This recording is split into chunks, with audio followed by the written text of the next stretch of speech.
ఈ విషయాన్ని గుర్తుపెట్టుకొని ఇప్పటికైనా మొండి పట్టైనా సరే స్పెషల్ స్టేటస్ అన్నది ఆంధ్ర రాష్ట్రానికి అవసరం కాబట్టి ఇప్పటికైనా స్పెషల్ స్టేటస్ మీద చంద్రబాబు గారు సీరియస్ గా వర్క్ చేసి ఇది సాధించుకు రావాలి అని కాంగ్రెస్ పార్టీ ఆంధ్ర రాష్ట్ర ప్రజల తరఫున డిమాండ్ చేయడం జరుగుతుంది. ఒక స్పెషల్ స్టేటసే కాదు, పోలవరం ప్రాజెక్టు కూడా ఉంది. పోలవరం ప్రాజెక్టుకు చంద్రబాబు గారు 2 రోజుల క్రితం వెళ్ళడం జరిగింది. నిజానికి పోలవరం ప్రాజెక్టు రాజశేఖర రెడ్డి గారి ఆలోచన. 2004లోనే రాజశేఖర రెడ్డి గారు 10,000 కోట్లతో 20 లక్షల ఎకరాలకు నీళ్లు ఇవ్వాలి అని తలపెట్టిన ప్రాజెక్టు పోలవరం ప్రాజెక్టు. రాజశేఖర రెడ్డి గారి హయాంలోనే కుడి ఎడమ కాలువలు పూర్తి చేయడం జరిగింది. ఆ కాంగ్రెస్ హయాంలోనే 4,500 కోట్లు అంటే దాదాపుగా 40% పనులు పూర్తి చేయడం కూడా జరిగింది. కానీ తర్వాత అధికారంలోకి వచ్చిన చంద్రబాబు గారు పోలవరం ప్రాజెక్టు కాస్టును అమాంతంగా 29,000 కోట్లకు పెంచారు. కానీ పనులు మాత్రం పూర్తయినట్టు ఎక్కడా కనిపించలేదు. 2018 కల్లా నేను పూర్తి చేస్తాను అని రాసి పెట్టుకోండి అని చంద్రబాబు గారు ఆ రోజు అసెంబ్లీ సాక్షిగా ఛాలెంజ్ కూడా చేశారు. కానీ పోలవరం ప్రాజెక్టు చంద్రబాబు గారి వాళ్ళ సాధ్యం కాలేదు, పూర్తి చేయలేదు.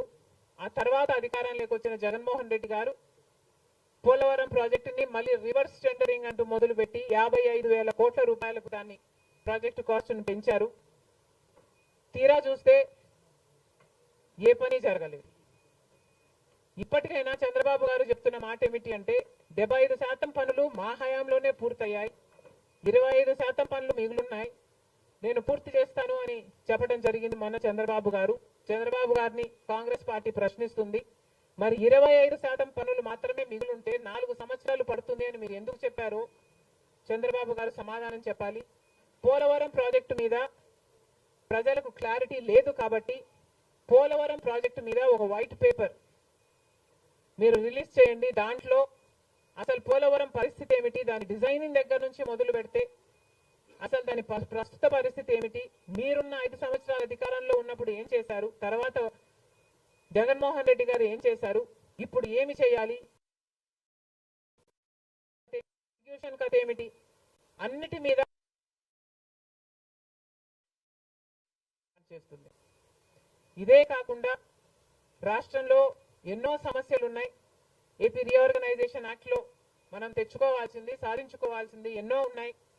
అవన్నీ కూడా క్యాపిటల్ సిటీ అయితేనేమి, పోర్ట్లు అయితేనేమి, కడపలో స్టీల్ ఫ్యాక్టరీ అయితేనేమి, వీటన్నిటి మీద చంద్రబాబు గారు పని చేయాల్సి ఉంటుంది. మన రాష్ట్రంలో ఎక్కడా లేని విధంగా 50 లక్షల మంది బిడ్డలు ఉద్యోగాలు లేకుండా ఉన్నారు. ఇవన్నీ దృష్టిలో పెట్టుకొని చంద్రబాబు గారు ప్రజలకు ఒక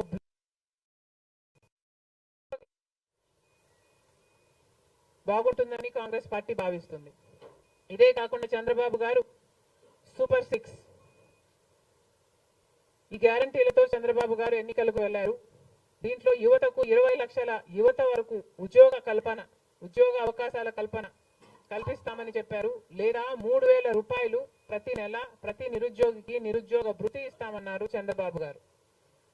అదే కాకుండా స్కూల్కు వెళ్లే పిల్లలకు ప్రతి విద్యార్థికి 15,000 రూపాయలు సంవత్సరానికి ఇస్తామని చెప్పారు. ప్రతి రైతుకి 20,000 రూపాయలు ఆర్థిక సహాయం ఇస్తామన్నారు. ప్రతి మహిళకు నెలకు 1,500 ఆర్థిక సహాయం, అంటే ప్రతి మహిళకి కూడా ఒక పెన్షన్ లాగా 1,500 ఇస్తామని చంద్రబాబు గారు మాటిచ్చారు. మహిళలకు ఉచిత బస్ ప్రయాణమే కాకుండా ఏడాదికి 3 గ్యాస్ సిలిండర్లు కూడా ఉచితంగా ఇస్తామని చంద్రబాబు గారు సూపర్ 6 లో ఇవ్వడం జరిగింది. ఇవన్నీ కూడా చంద్రబాబు గారు దీని విధి విధానాలు ఏమిటో, మొదలు పెట్టే తేదీ ఏమిటో వీటి మీద కూడా చంద్రబాబు గారికి స్పష్టత ఇవ్వాల్సిన అవసరం ఉంది. ఇవన్నీ ఎందుకు చెప్తున్నాము అంటే మన రాష్ట్రము మిగతా రాష్ట్రాల్లాగా కాదు. మన రాష్ట్రము చాలా వెనకబడి ఉన్న రాష్ట్రం. వెంటనే పని చేయాల్సిన అవసరం ఉంది కాబట్టి మేము చంద్రబాబు గారిని మన రాష్ట్రము ఒక స్పెషల్ చైల్డ్ కి కావాల్సిన నీడ్స్ మన రాష్ట్రానికి ఉన్నాయి కాబట్టి కనీసం మీరు ఇప్పుడే గెలిచారు, ఆ విషయం మాకు కూడా తెలుసు. కానీ హనీమూన్ పీరియడ్ కూడా మీరు తీసుకునే పరిస్థితి లేదు.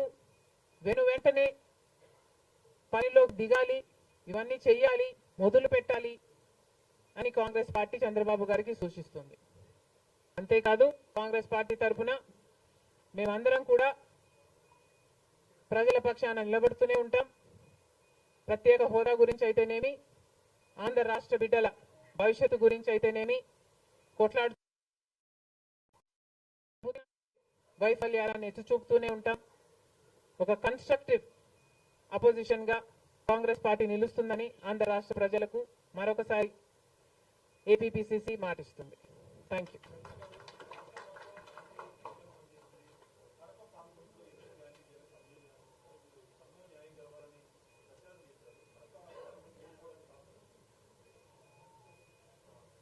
Kadapa situation is a different situation because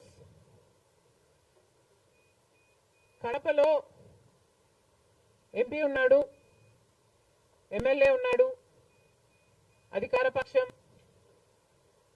అక్కడున్న ప్రజలు భయభ్రాంతులు గురై బ్రతుకుతున్న ప్రజలు. ప్రభుత్వానికి వ్యతిరేకంగా అంటే యువజన శ్రామిక రైతు పార్టీకి వ్యతిరేకంగా పనిచేస్తే, ఓటేస్తామని తెలిస్తే మాకు వచ్చే స్కీములు పోతాయి, అవి కాకుండా మా మీద కేసులు పెడతారు, దాడులు చేస్తారు అన్న భయం కూడా ప్రజలలో ఉంది. ఓటుకి 3,500 రూపాయల నుంచి ఇవ్వడం జరిగింది. విచ్చలవిడిగా డబ్బులు ఖర్చు పెట్టారు, డబ్బులు పని చేయకపోతే బెదిరించారు, లేకపోతే కేసులు పెడతామని, స్కీములు తీసేస్తామని, ఇలాంటి ఎన్నో ప్రలోభాలకు కడప ప్రజలు గురయ్యారు. ఇవన్నీ కూడా పనిచేశాయి. నేను కడపలో గెలవకపోవడానికి కారణం టైం అనే నేను అనుకుంటున్నాను.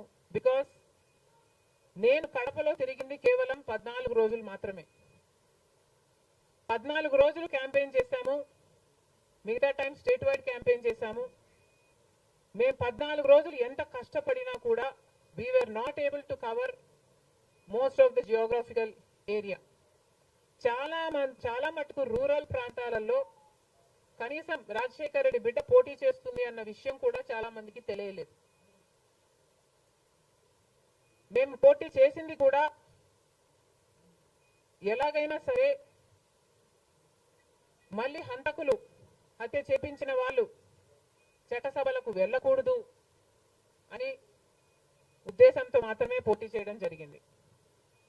సరే, అది జరగకపోయి ఉండొచ్చు, కానీ ప్రజల కంటే పైన ఉన్నది దేవుడు. ఐఎమ్ వెరీ ష్యూర్ వాళ్ళ పాపం పండుతుంది, పండే రోజు కోసం దేవుడు కూడా ఎదురు చూస్తున్నాడని నా అభిప్రాయం.